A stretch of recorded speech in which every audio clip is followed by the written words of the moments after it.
Hello, and welcome back to Friday Vinyl Club, where every day feels like a Friday and every album tells a story. I'm Jamie, and each episode I invite a guest to bring along one special record, an album that didn't just play in their life, but shaped it. This isn't about chart positions or critical reviews, it's about personal soundtracks, the records that stay with us long after the needle lifts. This episode, I'm absolutely delighted to be joined by Dylan LeBlanc. Dylan is an incredible singer-songwriter whose music captures a hauntingly beautiful atmospheric blend of Americana, country, and indie folk. And today he comes to chat about his new project on behalf of his family and their album, Delusions of Grandeur. And for this episode of Friday Vinyl Club, Dylan has chosen Okie by JJ Cale from 1974 as his meaningful album. This record is a masterclass in minimalism. It shows how powerful an album can be when you strip away the studio tricks and just rely on raw guitar, quiet vocals, and pure atmosphere. But before we dive into the album and why this record matters so much to Dylan, let's rewind a little. Dylan, welcome to Friday Vinyl Club. How are you feeling today? I'm doing good. How are you? I'm fantastic. So glad to have you on the podcast. Really looking forward to this.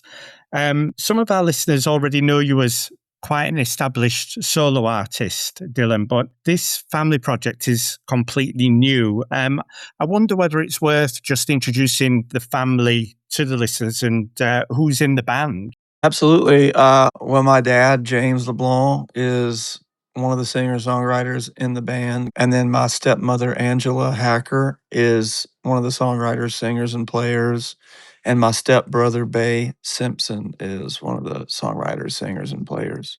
And that's pretty much the core. And then Brad Chrysler is our creative partner that mixes and produces the whole project. And he's sort of the secret kind of ingredient to the whole band and a big part of it. So it's pretty much the five of us is the core group.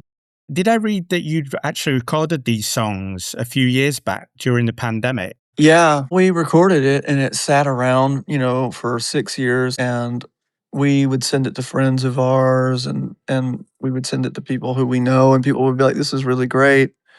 And then we kind of would go back to it. We'd forget about it and go back to it and go, wow, this has got like such a vibe and such a cool atmosphere to it. And I guess I should say I had sent it to my label at the time, ATO Records, and they didn't want to put it out. And then my brother-in-law, Jesse, went viral on a app called Whatnot selling used vinyl. And he bought, I don't know, maybe like 500 collection of vinyl from someone and then resold them on Whatnot and made like $50,000 in a month. Whoa. Yeah. And he just like people were, on the apps like that, people will spend way too much money on something that's worth like $3. He came to us and said, look, I made a bunch of money. Didn't you guys make a record like 6 years ago? Can you send that to me? Again, we did. And he listened to it and he said, well, I've got all this extra money. And I've been thinking about starting a label with my record store because it's called Big Black Cow Records. And so he sunk a bunch of money into building his label. And he said, I want to put this record out and I want to put money that I make from the record store into this album. And so that's how it all got started. That's how the album actually saw the light of day. It was just for him to give us the opportunity by actually putting forth the funding to actually put a record out. And we were very excited about the prospect of doing that. And we love him. I mean, he's our family. He's my brother-in-law. He's married to my twin sister. And so far, it's going pretty well. I mean, we're just brand new. And obviously, it's hard to get people to pay attention to a brand new act. But we love this music and we believe in it. That's how it all got started, though. And that's an absolutely beautiful story, how that all came about. And it's an absolutely beautiful album. We'll come back to the album a bit later on in the podcast because I want to go through it. But on this podcast, Dylan, we always love to start right at the very beginning. What did music sound like as you were growing up? And what are your earliest musical memories? Because you come from quite a musical family, right? I do. I mean, my father worked for Fame, but early on, I grew up with my mother and my brother, my actual half brother. She was married to a different man. And I grew up in Shreveport, Louisiana. And the main music I heard growing up was whatever was in my mother's car. You know, she loved like Billy Joel. I'm a really huge Billy Joel fan. I remember her having a copy of Goodbye Yellow Brick Road by Elton John as well. She loved U2 was one of her favorite bands. She's a kid of the 80s, so she loved Mhm. like Tears for Fears and U2 and stuff like that. But then that's what she listened to, and I pretty much listened to whatever was on the radio at the time. And when I was growing up, you know, hip hop was huge. So you had like the Fugees, you had like Dre, and then you had like pop punk, like Sum 41, Blink 182. All of that was like really becoming very huge. And then you had like Nickelback and Creed. And, you know, when I was at home, I had a radio in my room and I just listened to the radio. So whatever was on the radio is what I was listening to. And then when I would go to my dad's house, my dad was a huge classic country fan. So it was always like George Jones was a big staple around the house. Waylon Jennings, Willie, anybody who wrote really good songs. Christopherson, I remember listening to quite a bit. My dad was obsessed with this one song called To Beat the Devil that Christopherson had written. And I bet you we listened to that song over and over and over again. And my dad being a songwriter, you know, he would play things he loved over and over and over. I mean, I would just be almost going crazy hearing the same song over and over again because he would be dissecting it, you know, verse by verse, line by line. And, you know, and I remember that very well. And then I listened to his demos a lot, you know, songs that he would write and then he would go demo and then, you know, he played those a lot to see what he could make better about them. So his music an awful lot growing up. And then my grandmother, his mother, loved Neil Young and Bob Dylan and John Prine. And she had a huge, very eclectic music taste, but was very into singer-songwriters in particular, like Linda Ronstadt, because his father, who died before I was born, he could sort of hear who was going to be a legend before they became one. And I remember my grandmother always saying, like, I hated Bob Dylan, but your grandfather loved him. And we would argue about it all the time. He loved the Beatles and he loved Bob Dylan. And my grandmother liked black music, like Little Richard and Wilson Pickett and stuff like that. So they would argue about whether or not Bob Dylan was any good because she didn't think he could sing. But he said, but listen to the words, you know, listen to what he was writing. And she didn't like the Beatles because she thought they were goofy. You know, she thought they were cheesy. So you had such a eclectic musical landscape going on around you from a relatively young age then, didn't you? Music was such a big part of my household. And then my stepdad didn't like music at all. He didn't listen to it. He didn't want to listen to it. It annoyed him. I lived with my mother until I was 9, so I'd have to be quiet and listen to music very quietly in my room to try not to get on his nerves. And so, yeah, it was a strange dynamic, but music was sort of a huge part of you know, what made me feel and would transport me to another place. And this was like long before iPhones. The escapism of it is the thing that I loved about it the most, the drama in it, the taking me to another place than where the one I was currently in was what I loved about great music. And I always wanted to hear things that did that to me. And if it didn't do that to me, I wasn't very interested in it. So when you were finding your own taste then and finding that escapism, what type of music were you gravitating towards? First song that ever and it played on the radio on Kix 96 in Shreveport, Louisiana. And I remember they would play classic rock. And I was riding in the car with my dad one day, and we were just sort of slowly listening, like the volume was very low in the car. And Hey, Hey, My came on, the acoustic version from the live Rust album, which I didn't know any of that then. But I said, what is this? What is that? And he said, "Oh man, that's Neil Young." Like, and he turned it up. And to me, that was the first time I had heard anything properly. But like, it sounded like boutique music that was like hidden away, that was inaccessible to me. And then I thought, man, that's really moving me. His voice and the guitar and all of that. And so I got real obsessed with music like that. And then my dad was like, "Man, you gotta like, there's lots of music out there like this. You don't really know about it." And then he went out and bought me the band Greatest Hits and gave me a album by The Doors, and then got me Led Zeppelin and then Tom Petty and the Heartbreakers Greatest Hits. And I wore those records out like I had never heard music that good before. You know what I mean? In the 90s and in the early 2000s, it had sort of died down on the radio at that time. And there was like just all this same. It would be a different song, but you felt like you'd heard that song a million times. It felt like, you know what I mean? And so all these songs had character and they were different and every voice was different. And I remember thinking, wow, this is what I've been looking for. And it was here the whole time. You know what I mean? Yeah. And were you consuming that on CD or tape, or were you listening to vinyl records? No, those were CDs. Those were CDs. And did your dad have vinyl in the house when you were over at his? No, there was no vinyl in our house. That was before the rage came back. It was just CDs. Okay. Yeah. In that dry spell between vinyl kind of dying out and then making that renaissance that we know it's led on to now. All right. So when did you start writing your own songs and picking up the guitar and getting involved in that? Was that something instilled at you at a relatively young age? I wrote a lot of, just doodling on a notepad in school, or my mind would often wander in school. I didn't, pay attention very good, and I didn't care about most of the subjects that we were learning about. And I was constantly thinking about the guitar at that time. I just wanted to be a good guitar player, and I was obsessed with guitars. Then I remember having a conversation about why I liked all of the artists that I liked. And it got told to me that the reason why I liked them was because of the songs that they were writing.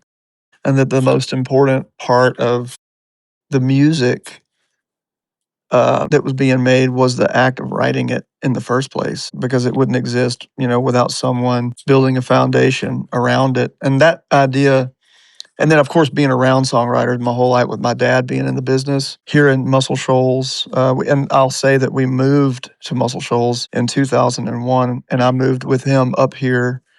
And that is when I actually started writing songs, because I was more around it. And Donnie Fritz was a great songwriter, and he was around.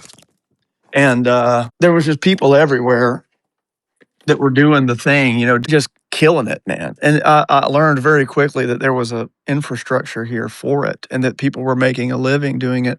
And I thought, man, if I could get away with not flipping burgers at McDonald's, and I could make a living, writing songs. And I loved it so much.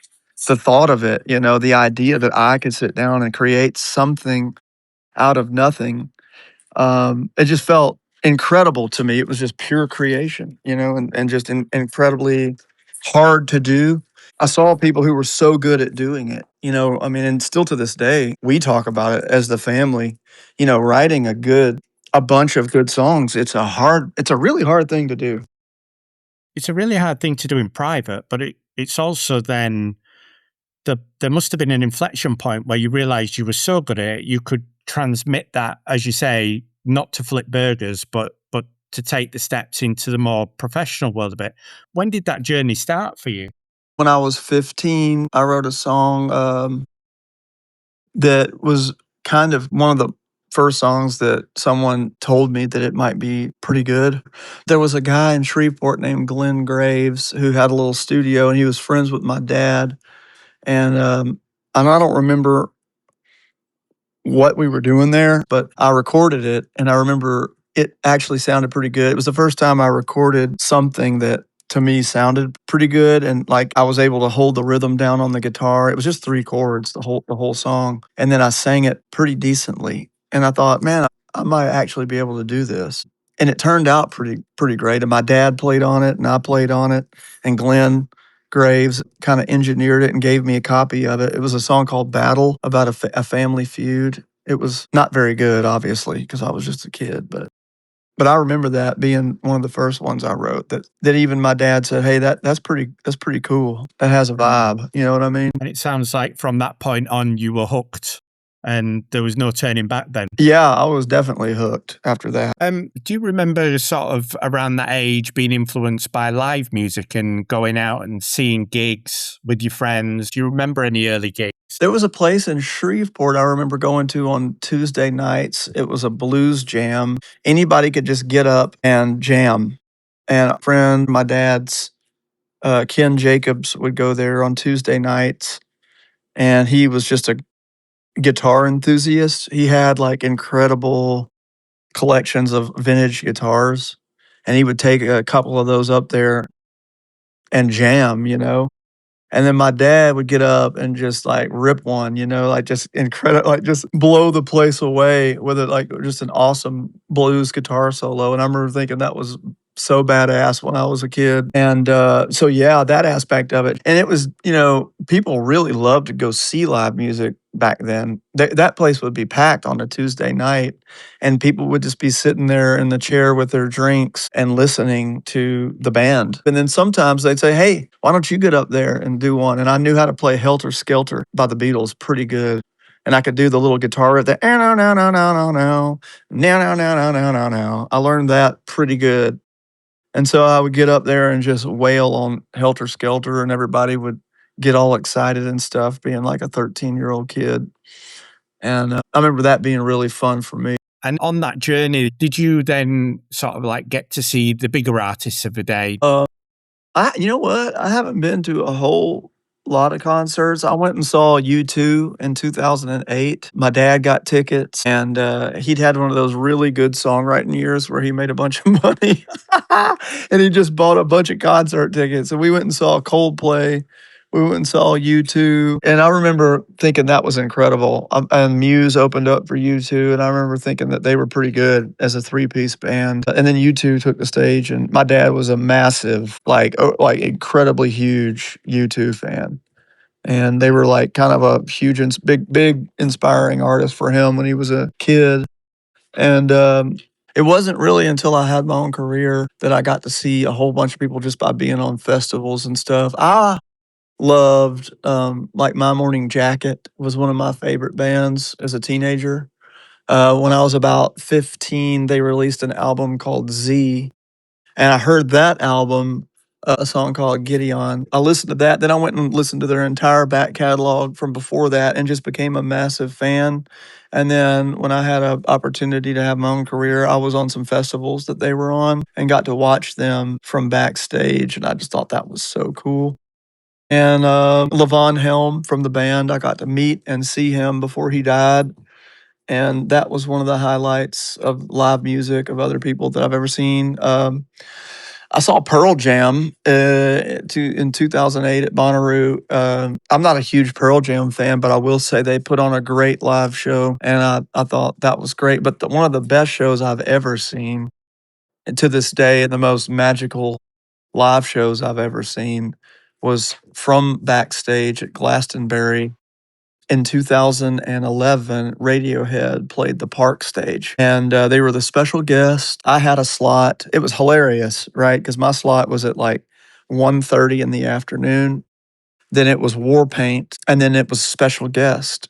So we're all backstage, and I saw Tom York walking around back there, and we thought, oh my gosh, Tom York is going to take the stage and as the surprise guest. He's going to, do a show. And then the rest of the band sort of walked up and sort of got there at different times, and they were setting the stage, and I thought, oh my gosh. And I didn't really know who Radiohead was, but I knew who Tom York was because he's really famous. I just didn't know, and I wasn't very familiar with the music, so to speak. And so I'm standing backstage, and there's about 200 people in the audience for my show at Glastonbury, barely anybody there. And as I'm watching them get the stage ready, Tom York looks at the band and he says, "You guys ready?" And they go, "Yeah, yeah, yeah." They all take their places in the stage, and they open with what I now know is 15 Step from In Rainbows. And this moment will live on in my mind forever. But I saw 180,000 people rush the stage like an army that was coming to attack us. The minute they opened up with that, bop, bop, bop, bop, bop, bop, bop, "Bah, bah," and I'm standing there in a wave of people like I have never seen in my life, waving flags from every country you could possibly imagine, and it gave me goosebumps, and then I saw Tom York command that audience for the next hour in a way that I've never seen. And he was dancing around the stage and he'd run from the piano to the microphone and then he'd pick up a guitar, put it down, and run back to the piano. And I was just going, wow. And I'd never seen anything like that, nor had I have ever seen anything that interesting and good as far as a live show goes. And it just blew my mind. And I became an instant Radiohead fan, like right there backstage, just watching them. And, so that was one of the best shows I've ever seen in my life. Plus, the songs were just incredibly interesting and good and, like, moving. It was like watching a movie, and to this day, I've never seen a show that was that good, and I don't know if it was because I was young and impressionable and sort of new to the whole thing. It was probably a culmination of all of that, but it was just so incredible, man. So in that moment, do you just get lost in the moment, or are you able as a musician and a storyteller yourself to kind of look at what they're doing and think, is there things you could pick up as a performer? I think that moment, I was just overtaken by the surrealness of the moment. You know, my career early on was very hard and very, like, didn't look good. The outlook of it was very bad. No one cared about Americana music, especially not in the UK. And I was on Rough Trade. And but it was before it got really popular. And if you weren't Ryan Adams, then you weren't really having a career in this world. I don't even think people were using the word yet, Americana. But, I don't know, man, I overheard him speaking that they hadn't played a show in about a year, but for him to just get up there and snap into the role, it was like 2 different people because the Tom York I saw backstage, it reminded me of me because I was very shy as a young man, and I didn't speak a lot in between songs, and that was always a thing that people were saying to me, like, "You need to speak, and you need to be an entertainer." Like, be an entertainer, like, these people love songs, but you need to also entertain them. And so the aspect of him just being a great entertainer, because that's exactly what it was. It was entertainment at its finest form. I mean, he was moving, he was jumping around, he was playing the piano. I mean, but he was also doing all of those things very, very well. And people were just loving it. And so I guess in some ways in my subconscious, I thought, how do I tap into being an entertainer, like that? Like, these people are very entertained. But, to me, all of that was second to the music. I didn't care about any of that as much as I cared about how great the songs were. And and that was all my way of thinking was like, well, I put all my time and energy into being a decent songwriter and making sure that my job is performing the songs well. Why would I want to jump around and, make jokes? And like, I just took it way too seriously. And I took myself way too seriously to the point where it was not that much fun, and people want to have fun, especially in a live setting. And I think I took away from that to some degree later, not in the moment, but later, looking back on that experience and going like, yeah, man, I was entertained, Mm. uh, and that there's something to that aspect of it. So it sounds like you've found that balance now. And you just mentioned there, first and foremost, was the songwriting. I've been having a listen to some of your solo tracks on the digital platforms. And what strikes me are your lyrics and the way you put them into songs. What's your process for writing a song? I mentioned Nick Cave earlier. He has a very kind of stringent process where he locks himself in his office with his typewriter and he tries to have a 9 to 5. I will go and write a song. I will go write some lyrics. But then there's other artists that are more in the moment, trying to catch lightning in a bottle. Where are you on that spectrum? I'm somewhere in the middle of that. I'm not a 9 to 5 guy. I don't lock myself in a room, but I do dedicate time, and I treat it like work in the way of the discipline aspect of it. Like, if you're doing anything, there is a aspect of discipline and rules that should be followed to sort of ascertain the product of it, whatever you're going for. There's no formula, so to speak, into how to get the song written.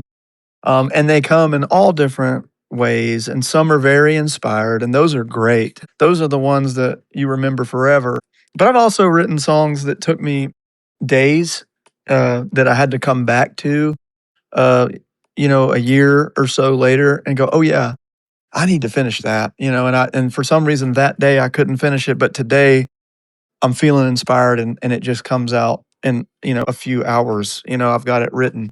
And there's no right way. I know writers that just say, hey, if you can't write one in an hour, then you should just give up on it and move on to the next thing. And I've seen all different types of people, all different types of artists do it a certain way. For me, it has to be something that I have a record in mind. I have a tone that I set. I feel like music, anything that's worth anything, has to have a level of drama in it. You're creating a drama sonically. You know what I mean? And that's just because it's the music that I like to listen to. And I like to make the music that I like to listen to. Like Coyote is a good example.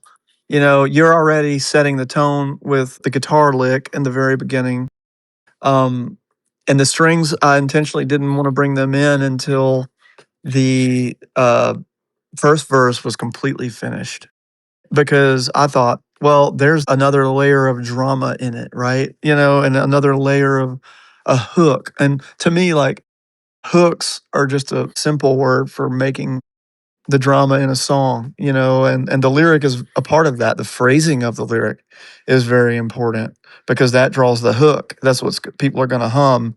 And phrasing to me is very important. And sometimes I'll sacrifice words because it doesn't fit into the phrasing that I want to fit into.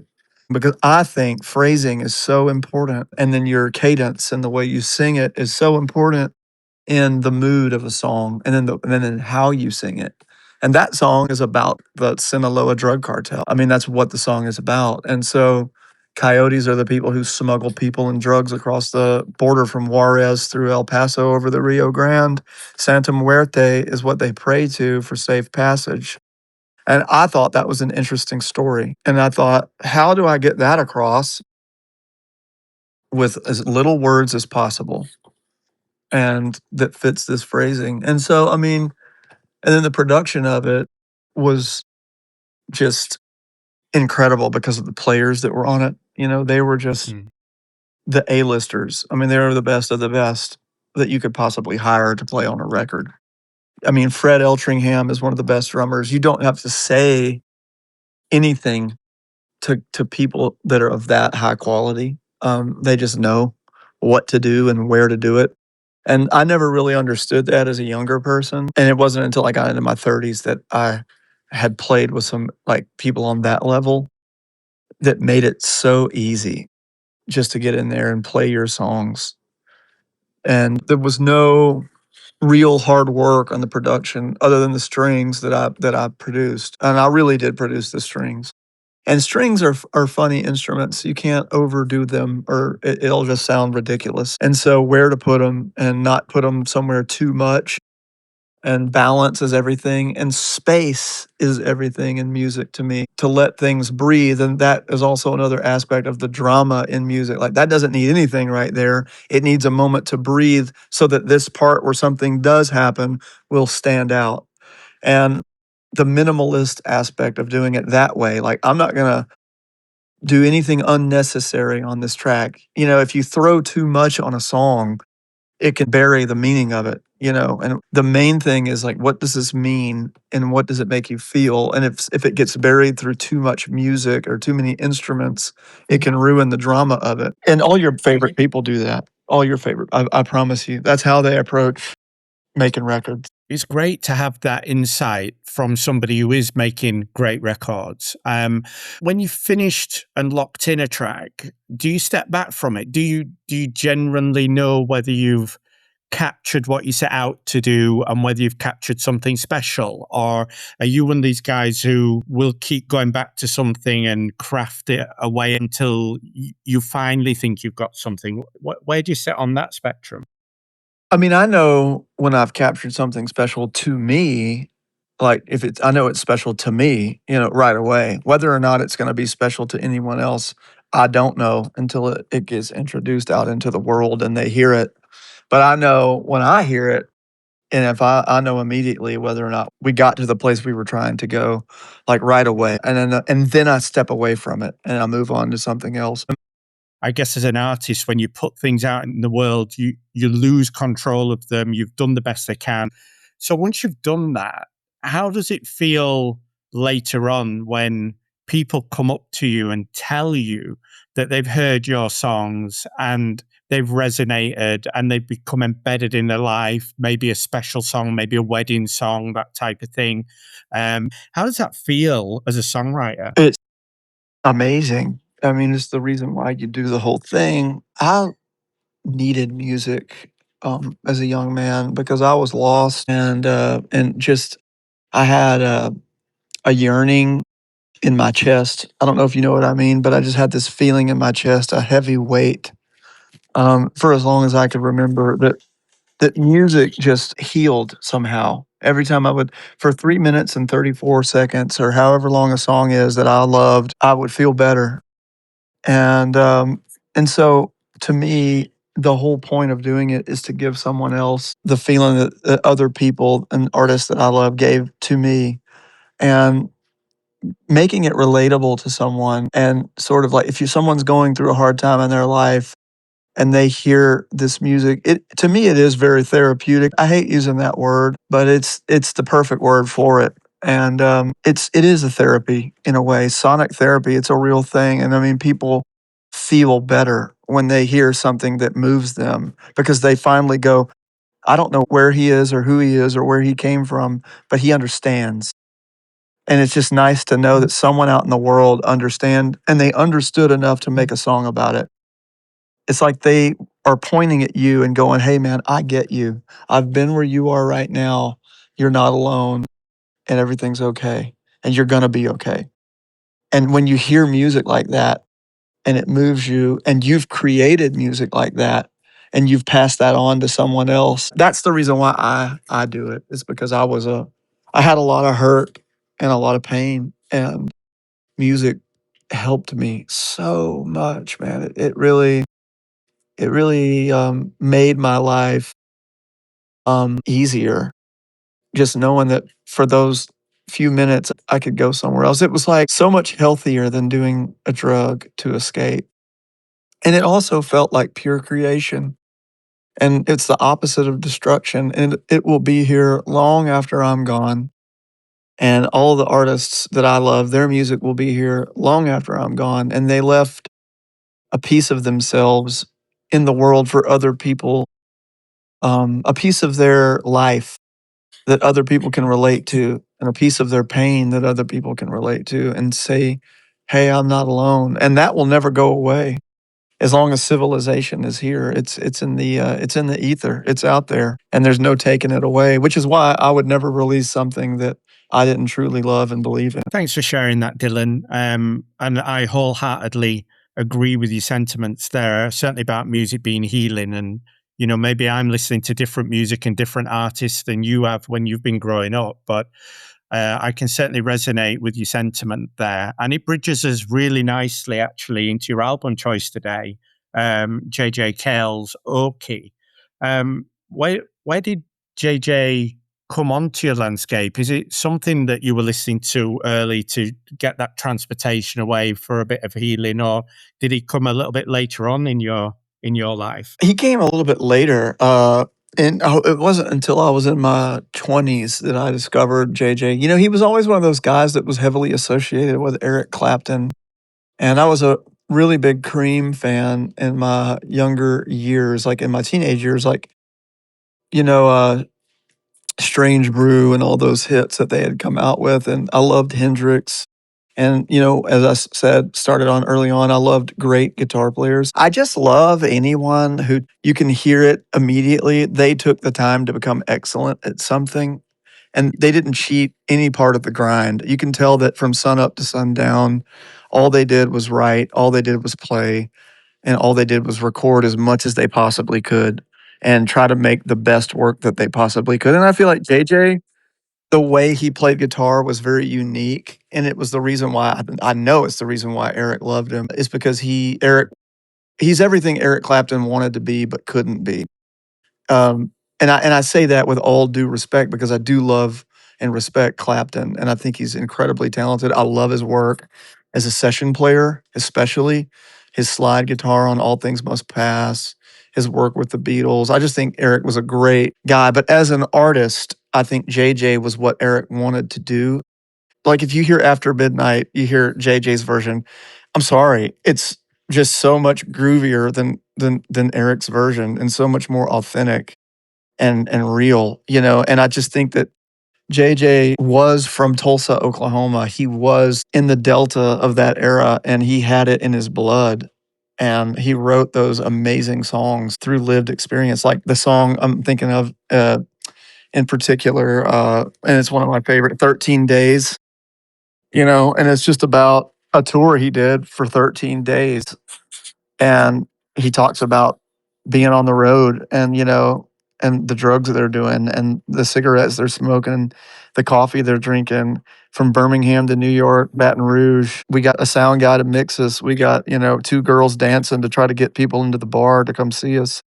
And it was just like he lived the hard part of it and became incredibly good. And I don't know, there was just something authentic mainly about his writing and his playing that I love. And that record in particular, you know, has some incredible session players on it. And me being a nerd, like a really big music nerd, Reggie Young is also playing guitar on that record. And I love almost everything Reggie ever did. He's also one of my favorite guitar players as far as session guys go. Never got real famous as or like a famous guitar player, but almost. I mean, you know, "Son of a Preacher Man," that famous guitar lick. I mean, that's Reggie Young. You've heard him on a million different records and didn't know that it was him, but he's just incredible, you know. And then Red Spive on the piano, fantastic, incredible piano on that record, and just so in the pocket with the drums. And I love the dance that the piano, the drums in particular, and the bass do. They're sort of playing around each other. They never step on each other ever.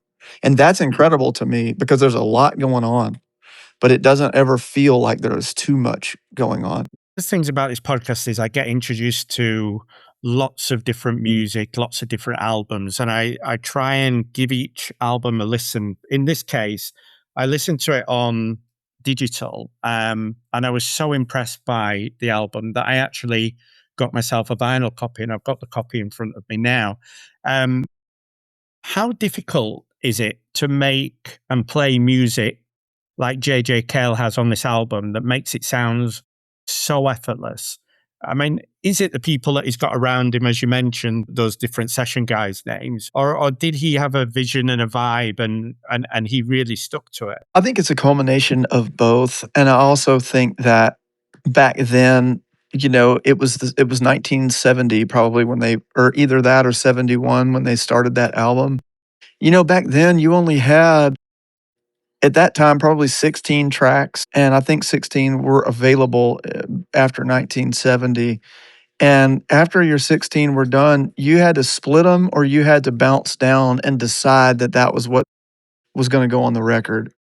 And JJ, you know, was one of those guys that wanted to sound as good live and get the best live take that he possibly could. So they probably played that song, you know, 40 times before they settled on one take and got the best performance that they possibly could have. But, you know, he doesn't play much either. Like his you know, guitar solos aren't fancy, but they're perfect and they're well placed and the notes are just incredible choices. And kind of a little bit like bohemian jazz aspect to it. Like this, you could tell he probably liked Django Reinhardt and people like that. And because he would throw some of that weirdness into it, like he would be doing a regular blues lick, and then go to like a minor nine out of nowhere to walk it back down to the major, and that would just that's what made it so interesting and unique. So many different aspects to it, and a lot of it has to do with the feel and the touch, and you know, things that aren't learnable that people just sort of have to come to the planet with, and then do the 90% of the hard work to hone it, to hone their natural talent, which is what he did, which is what JJ did, which is what Clapton did. You know, it's what all the great guitar players and writers who of their era, they all did the 90% of hard work to hone it, and it became excellent, and it became masterful, and it became the thing that like I am obsessed with in what makes people great, you know, and no one cares about greatness anymore. We're not in that era, but back then it was very important, you know. And Paul Simon is like that with words for me. And I know Paul has definitely had his credits where, you know, the credit was due, but still, he's not in the conversation enough about what an incredible lyricist he actually is. And I'll give you an example.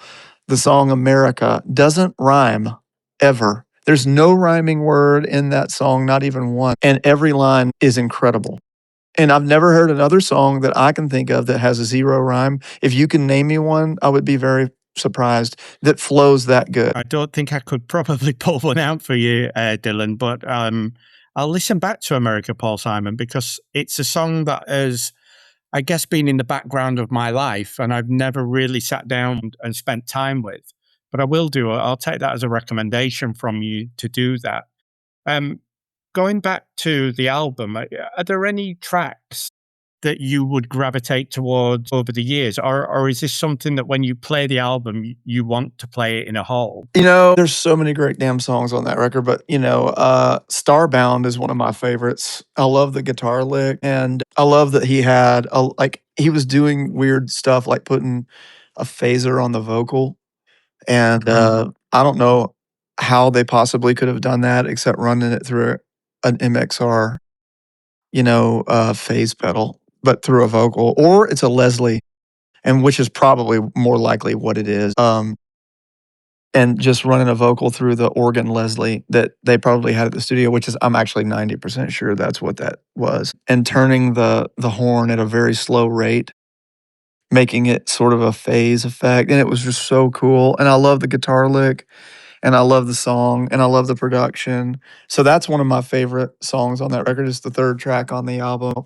Obviously I love Cajun Moon because I'm from, you know, South Louisiana and my family's all from Lafayette, and then my mother's from Shreveport. So Louisiana is like such a big part of my life. And Cajun Moon is an amazing track simply because of the rhythm. And JJ would do this thing where he would play a counter rhythm to the drums that was really, really, really groovy and really interesting. And he does that on that track. Cajun Moon, where does your power lie? Just as I love the words, but there's something about somebody playing in a bar in like 1970. There's a bar band feel to it, but like really, really good. There's a Southern Gothic sort of aspect to it that I like because I used to be really obsessed with those types of writers when I was in my teenage years. You know, JJ is one of those guys where like there's 3 or 4 songs on every record that to me are just incredible. And then he's got some throwaways that, you know, I'm not totally obsessed with. But Cajun Moon and Starbound, I love from that record. One of the tracks that stood out to me was really, really beautiful and really beautifully understated was a track called Precious Memories. Oh Um, yeah.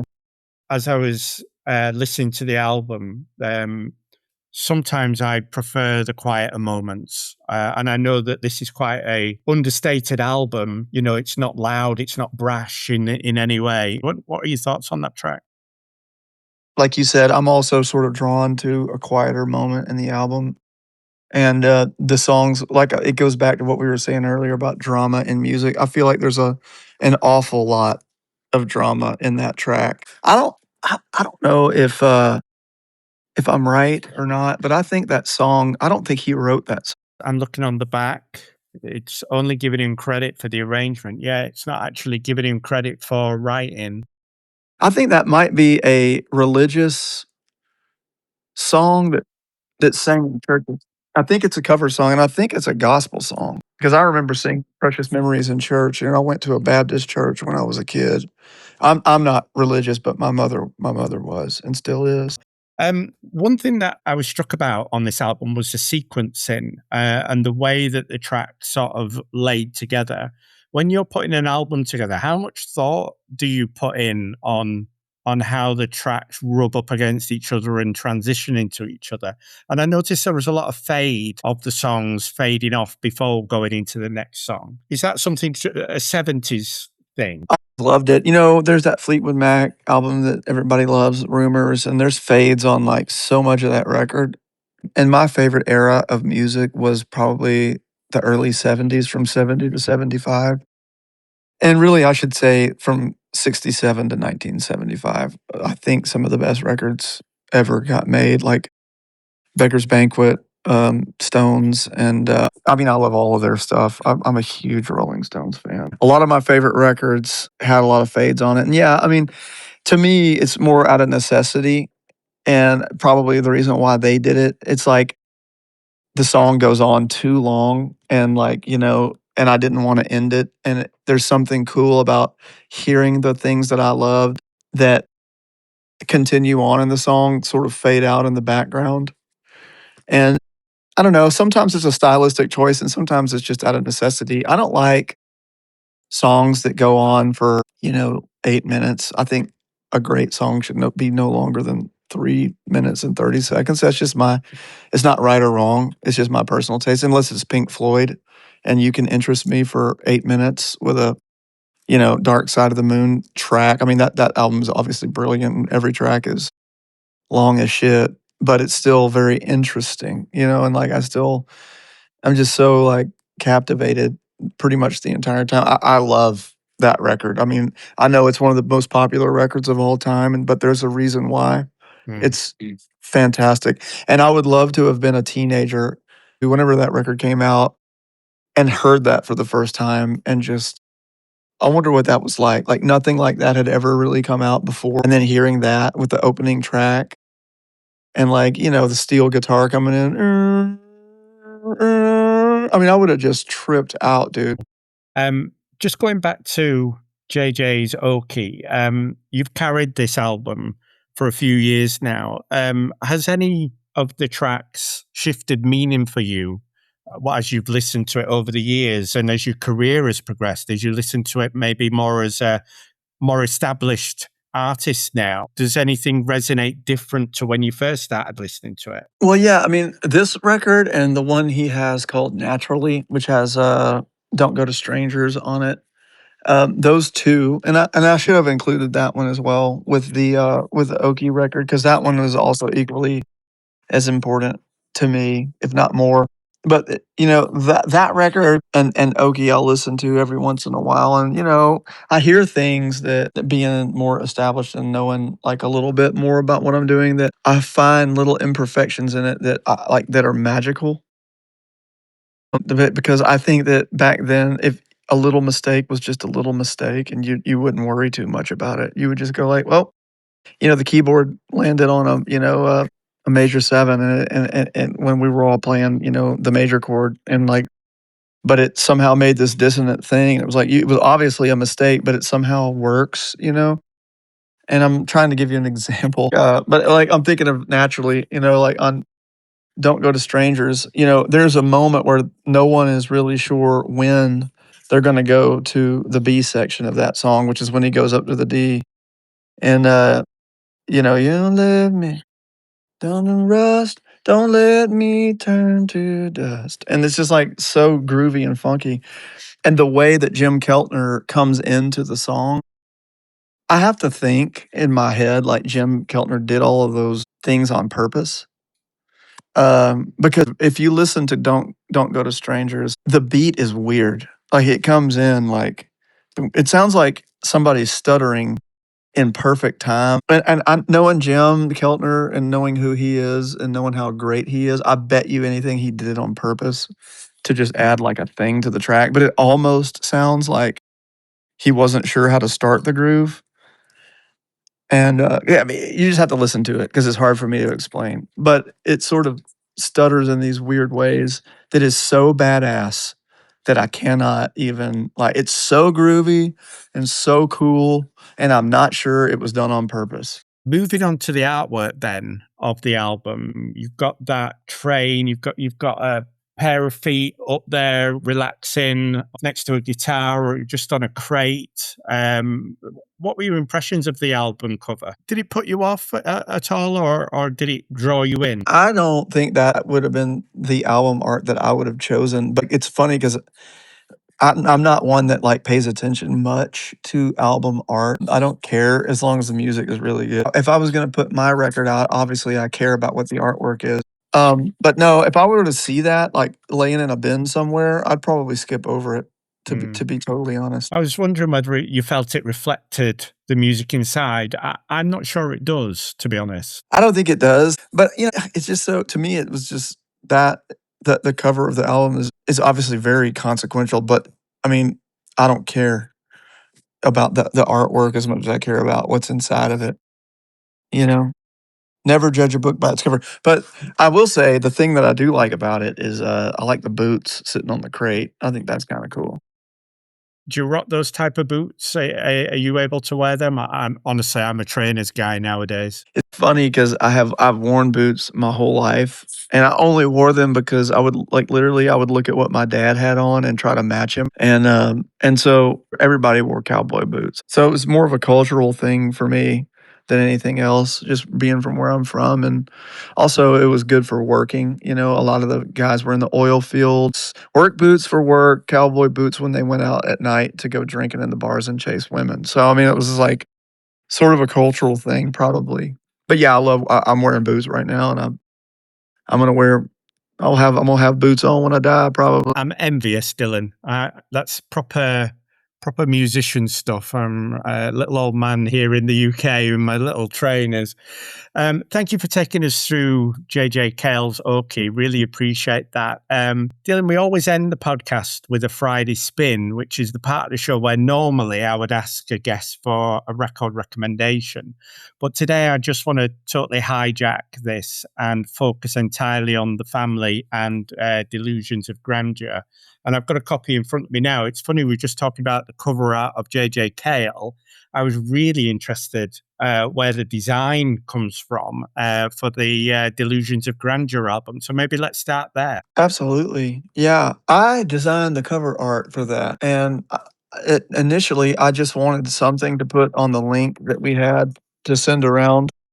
We had made a SoundCloud link and uploaded the record so we could send it to people that we loved just to listen to. You know, there was nothing there, and so I thought, well, let me make an album cover just because I'm excited about this music. And I downloaded some app, I don't even know, but it was like a graphic design app, and found little things in within the app that I thought matched the music, like the wreath, and then the skull and the bird. And I just thought that's kind of interesting, you know, visually interesting. I also love the color, bright colors for albums, just because I think I can't tell you how many people would come up to me and say, "I bought your record, Cautionary Tale, simply because I loved the artwork, and then I listened to the music and I became a fan. But I bought it because I thought the artwork was cool, and I thought that's interesting." And so I made the yellow um, artwork for the family, kind of based on that idea that like it stood out. And then I wanted something sort of dark because we're kind of dark people. You know, there was a lot of hardship, and which I think the skull to me resembles, you know, like our addictions that we'd all struggled with, is particularly my dad, me, and Angela. Bay, I don't believe has ever had a problem with alcohol or drugs. And then the crow is like that bird, you know, sort of giving the warning, like the distress signal. And then the butterfly is like the glimmer of hope, like we can get through this, you know, like follow the butterfly, get away from the crow, get away from the skull, you know. I don't know. I just thought that it was sort of dignified what we were going for in the music, and then who we are as people. And we've been through a lot together. You know, we've had some crazy times as a family, and we've come out sort of closer together. We're not always close together physically because we all live. I live in Europe half the time. I have a daughter in Norway. So I spend a lot of time in Europe and a lot of time in Northern Europe. And then I spent about half the time in the US that I used to. But I mean, like, I feel like our story is unique, but not unrelatable, if that Mm. makes any sense. I think it does. And I've been playing this, as I said at the top of the show, I've been playing this album quite frequently. It's been on heavy rotation in our vinyl den. I absolutely love it. I mean, the family harmonies you guys are putting out there are absolutely insane. I read online that there was reviews even comparing this to, and I think we've mentioned Rumour's era Fleetwood Mac because of that. Um, because it's so vocally diverse, I wonder whether we can just pick a track from each of the lead singers. So, like from your father James, your stepmom Angela, and from Bay, and then from yourself. So, shall we start with the first track, the end? I got Eagles vibes from that. I mean, it is such beautiful, rich harmony setup. What was the story behind that particular track? That was one that my dad sort of brought already finished to the table, if I remember correctly. And he said, "What do you think about this for the family?" And I just wrote this thing, and I think we were all in the studio getting ready to record, and figuring out what we were going to do, and I heard it, and he just had a little work tape on his phone, and he hit play, and I said, "Man, that's an obvious hell yes from me." I'm only speaking for me, but like that one, the lyric is killer. The melody was killer. The guitar parts are, to me, very hooky and fantastic, and he's extremely talented and extremely prolific, and an artist, through and through. I mean, he definitely fits the entire definition of what an artist actually is. He wakes up in the morning humming something. He's writing something all the time. But yeah, for that one, it was just obvious. And so that's how we came around. It was just like, yeah, I love that. And we need to cut that immediately. And it lures you in. I think it's one of those opening tracks of an album. Sometimes you can be a bit thrown off track by an opening song because it's sometimes the artist chooses it, but it doesn't quite fit there. But with this one, it's perfectly natural. I think it sets the tone for the whole record. I know, and I had to fight him for that. He did not want to be the first one to open up the record. And I will say, I'm going to take credit for putting these songs in order. You did the sequencing. I did the sequencing. I fought him tooth and nail. I was like, this is an opening track to an album. No other song on that album could have opened up that album as good as The End. And it didn't ever even occur to me that the song was titled The End and we were starting it at the beginning. But it was like, he was like, "Well, it's called The End, and I was like, "Well, who cares what it's called? It's an incredible opener. It's the right tempo." I mean, to me, tempo has a lot to do with what should open an album.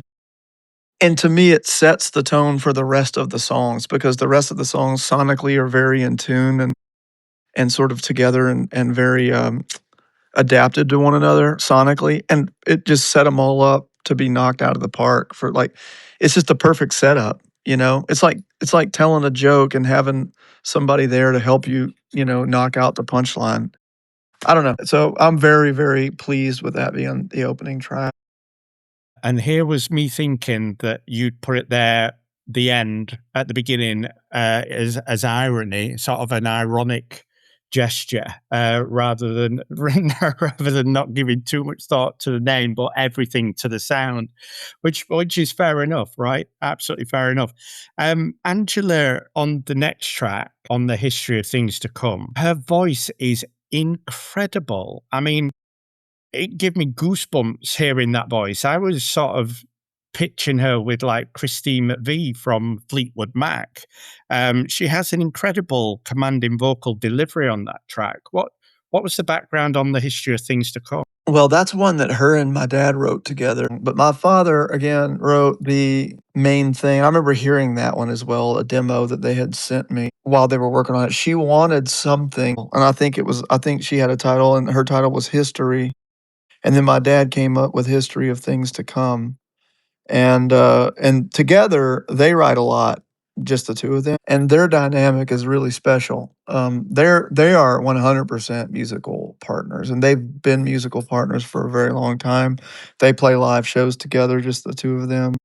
And when they played me that track and we got into the studio, that one was so easy to make because it was already like so fully fleshed out and done that I don't know, it was painfully easy and an obvious choice. And Angela gives me goosebumps just backing her up. Like I'll be playing with her on stage. Like just the other night, we were playing in Nashville, and I can always hear her through my monitor. I always turn her way up in my monitor, and she always gives me goosebumps, particularly on that song and particularly on Hammer, especially live.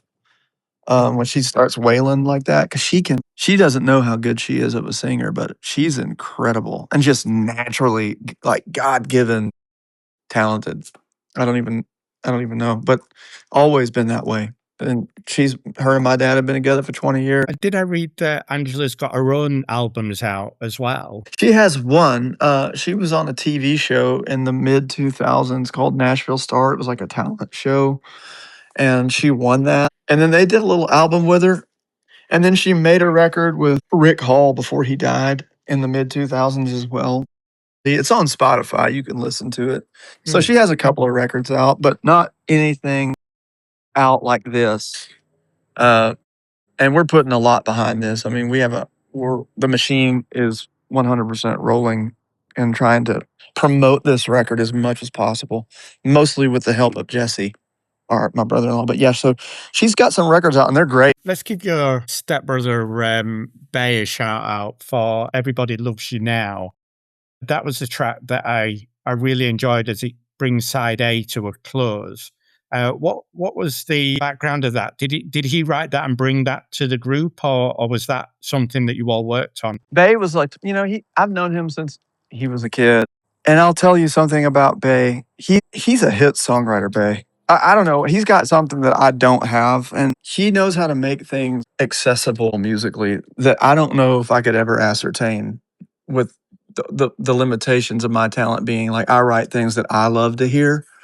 I feel like Bay is really good at writing things that other people really love to hear. And it's great to have somebody like him in our band because to me, that song is like $1 million copyright.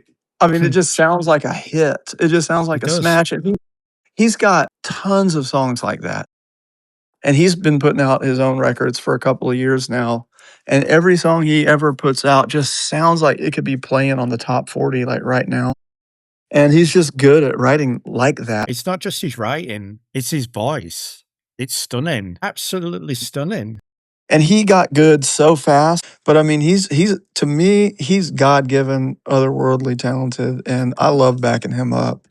That's another thing about being in this band is I love making other people sound good. It's so much fun and sometimes even more fulfilling. And the fact that they're my family makes it even more special. And because I want to be there. I don't want to let them down on stage. I want to be there and back them up and make them sound the best that they possibly can. And do that job well. And I just love all of them so much. They're awesome. It certainly comes across in the album. It really, really does. And I know there's some heavy themes on this album, right? Let's be clear about that. But it feels like a united family on this album. So opening side B, that amazing track called The Dealer. Tell me about that. That's my dad's track. I remember the day we wrote it. I believe we were in Studio A at Fame. And we finished about half of it in the studio. And I came up with the guitar riff. I had been playing that guitar riff, the down, down, down, down, down, down, down, down. And I remember my dad saying, "Man, that's really, really cool. We should write that." And so we did. And then we came up with the structure of the verse and figured out what chords we were going to land on and what was hooky and what wasn't. And I remember writing that. That wasn't the case for all of them. Some of them were already finished, but that one was definitely written like right in the middle of making it. Because Rodney Hall, and we should also give a shout out to Rodney Hall, who runs Fame with his mom, Linda Hall. And Rodney is the reason why we made the record in the first place. And it wouldn't have happened if it wasn't for him. And everything was closed because of the pandemic. And he said, "Hey, there's nothing going on right now. Your shows have been canceled. You know, you can't really do anything. Y'all should get into the studio. I'm not going to charge you anything. Just go in there and see what happens as a family." And we thought, well, okay. That had never occurred to us before. Like, it's kind of funny because we were just like, we were doing our own thing. Nobody thought, no one even knew what that would sound like, because we are different musically. We're not the same. But when we all came together, this magical thing happened that we didn't even know was gonna happen. Anyway, getting back to The Dealer, my dad came up with the title The Dealer. I remember because he said, as he was, you always sort of skim across, like when you're writing songs, you sort of, as you're singing a melody or making a melody up, you sort of scat words here and there. You'll be like, na, na, na, na, yeah, he'll be your best friend. On da, da, da, da, da, da. The dealer's all in. And then I said, The Dealer. What if you called it The Dealer? And then we were like, what if we made it about sort of gambling, and but like gambling with your life? Like the whole song is about gambling with your life, but from the perspective of someone dealing cards. And I thought that was great. And that sort of plays into the addiction thing, like because every time you take a drug or take a line or do a pill that you're not even sure what it is, it's like you're playing a game with your life because you don't know what it's going to do to you.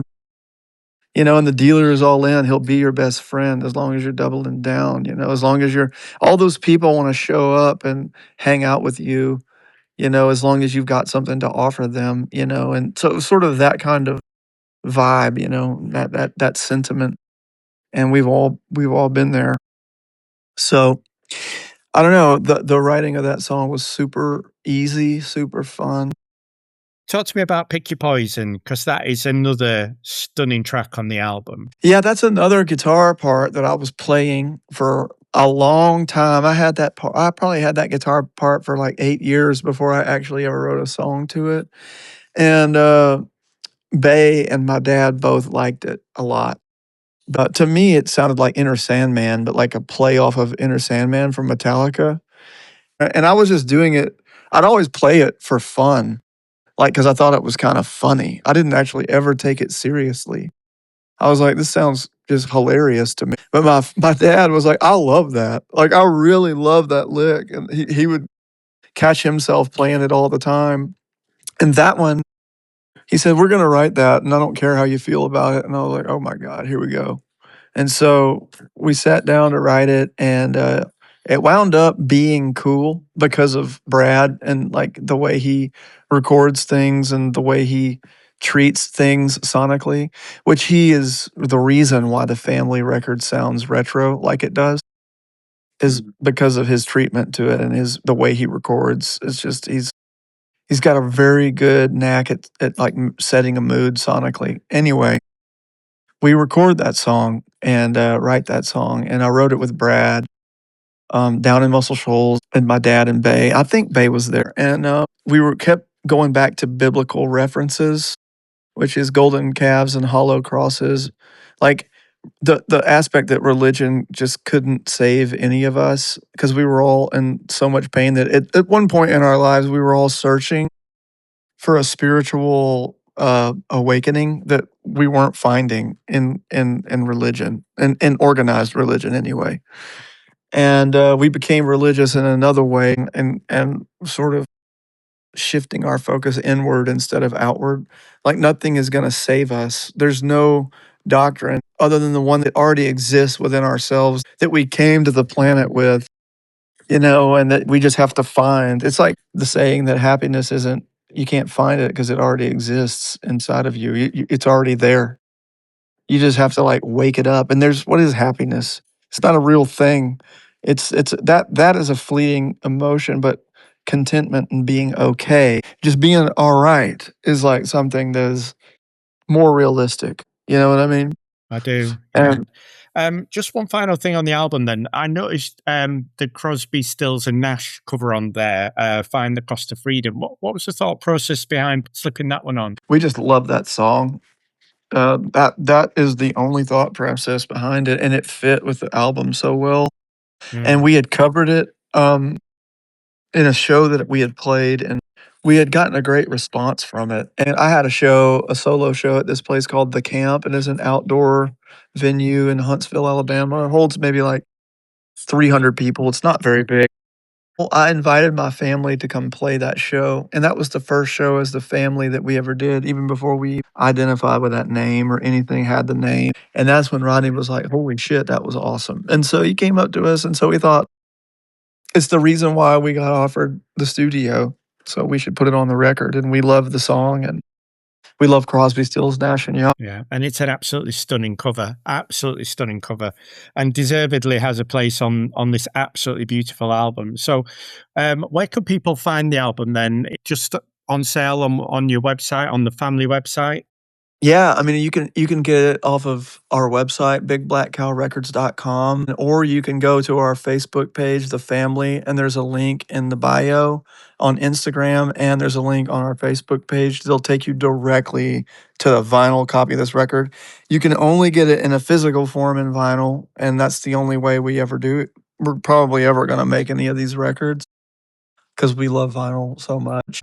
Are the family doing any tours? I saw that you're doing a solo tour later this year, and actually coming close to me. You're coming over to the UK, right? I am, yeah. I'm starting in Dublin and then playing in Belfast and then going directly to London after that. Hopefully, some people come out to these shows, and but yeah, we've got October booked as the family and September, so we're playing River Jam, which is a big show for us in Charlotte, North Carolina, and we're playing this place Eddie Owen presents in Duluth, the Red Clay. It's a pretty big venue in Atlanta, Georgia. And, so we have a tour. We have a tour in late September that runs through October, and we're just going to keep booking shows, and keep going. Next year is going to be full of shows. We have a entire live album ready. That's the entire version of Delusions of Grandeur just done live in its entirety. That's going to come out on vinyl at Christmas time, and it's going to be released on. Yeah, we did this. Man, it was so awesome. We did a live show at this place called Singing River, and this our entire town came out for us. I mean, they know us because it's such a small town. Florence, Muscle Shoals, like the whole Shoals area. There's about 70,000 people. It's not very big. And we had, it was a sold out show. I mean, we played our hearts out. We played it like it was the last show that we were ever gonna play, because you never know, when you're a new band, if like anyone's gonna give a shit, and you're only gonna do this one time, and then people are like, all right, well that happened. You know what I mean? Yeah. And so we captured that on recording, and it sounds exactly like the record. I mean, it's so good that it's scary. I mean, it's like listening to the record, but like live, and you just hear people screaming in the background. To be honest, I'm a humble guy, but I can honestly tell you that we knocked it out of the fucking park, dude. It was incredible. Well, I honestly can't wait to hear that. Dylan, thank you so much for bringing your story, JJ Cale, and the family's phenomenal Delusions of Grandeur songs to Friday Vinyl Club today. Did you enjoy that? I loved it. It was such a great talk. Enjoyed it. Thank you so much for your time. It's always amazing to hear how music flows through our lives, especially from somebody who's both an incredible music lover and a music maker. To our listeners, you can find some of Dylan's solo tracks along with all the family tracks and some of our favorite tracks from JJ Cale over on our companion Spotify playlist. All the links are in the show notes. If you want to get in touch, you can contact us directly on Instagram at JamieB1973 or drop us a line via email at thefridayvinylclub@hotmail.com. If you enjoyed this episode, please follow the show, share it with a friend, leave us a rating. It makes a massive difference for independent podcasts with no sponsors and ads to get seen around the world. Until next time, keep your records spinning and your stories alive. Thanks, Dylan. Really appreciate that. Thank you.